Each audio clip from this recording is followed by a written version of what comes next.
நம்ம இன்னைக்கு சிக்கன் சால்னா எப்படி பண்றதுன்னு பார்க்க போறோம். அதுக்கு நான் இன்னைக்கு 1/4 கிலோ போல சிக்கன் எடுத்து வச்சிருக்கேன். இது வந்து மஞ்சள் பொடி உப்பு போட்டு கிளீன் பண்ணி எடுத்து வச்சிருக்கேன்.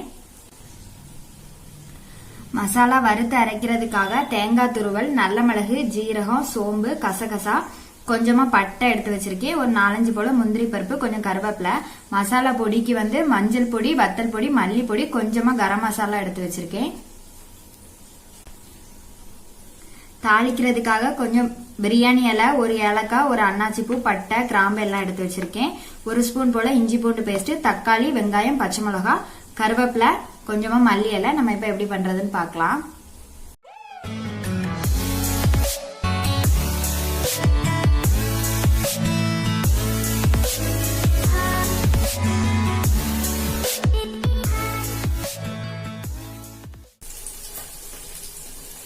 மசாலா வறுக்கிறதுக்காக பாத்திரம் வச்சிருக்கேன். இப்ப இதுல எல்லாத்தையும் கொட்டிக்கலாம். முந்திரி பருப்பு, ஜீரகம், சோம்பு, கசகசா, பட்டை, நல்ல மிளகு,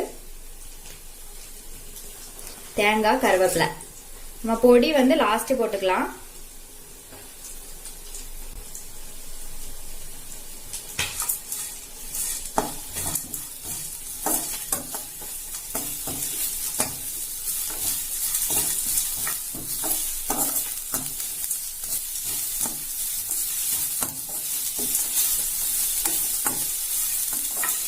இது எல்லாத்தையும் லேசா செவக்க வறுத்து எடுத்துக்கலாம்.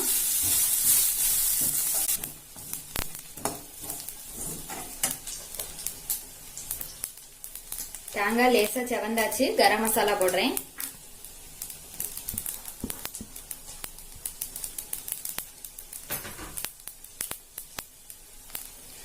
மஞ்சள் பொடி, வத்தல் பொடி, மல்லி பொடி,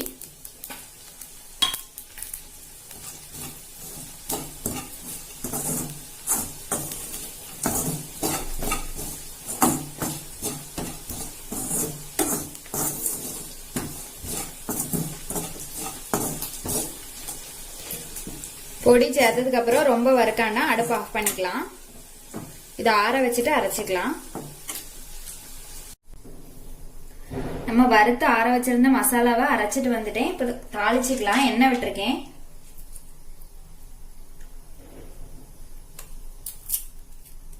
பிரியாணி இலை, பட்டை, கிராம்பு, ஏலக்காய்,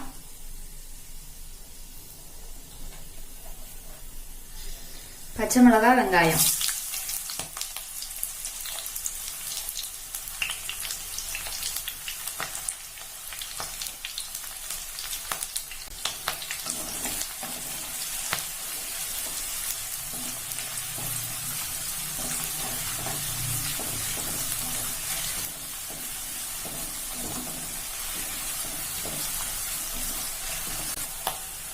கருவேப்பிலை,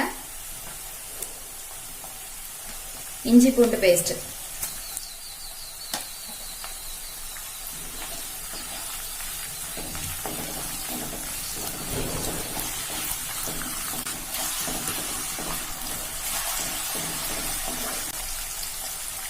தக்காளி,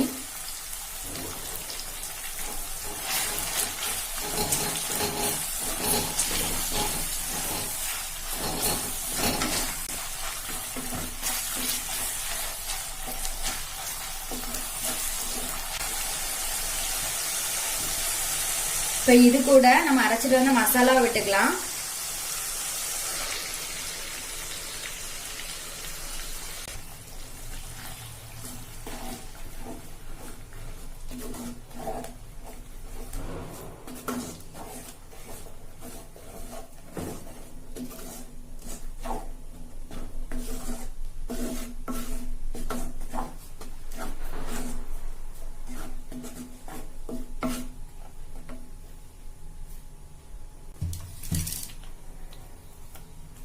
உப்பு,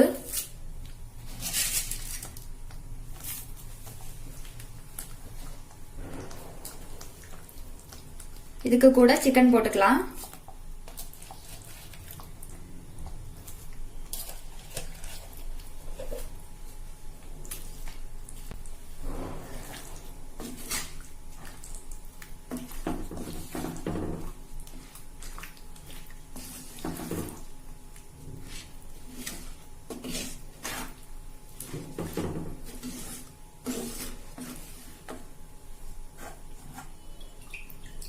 இதுக்கு கூட ஜார் அலசி தண்ணி விடுறேன்.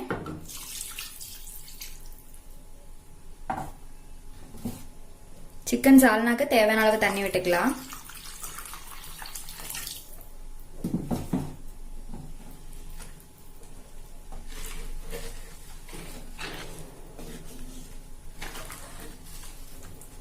இது நல்லா கொதிச்சு சிக்கன் எல்லாம் வெந்து வரட்டும்.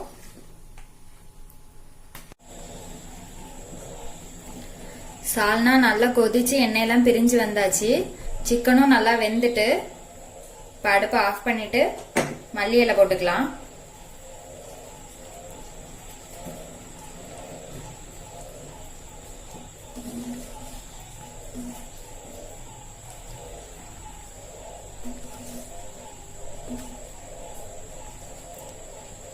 சிக்கன் சால்னா ரெடி ஆயாச்சு. இது மாதிரி நீங்களும் செஞ்சு பாருங்க. செஞ்சு பார்த்து எப்படி இருக்குதுன்னு சொல்லி கமெண்ட்ல சொல்லுங்க.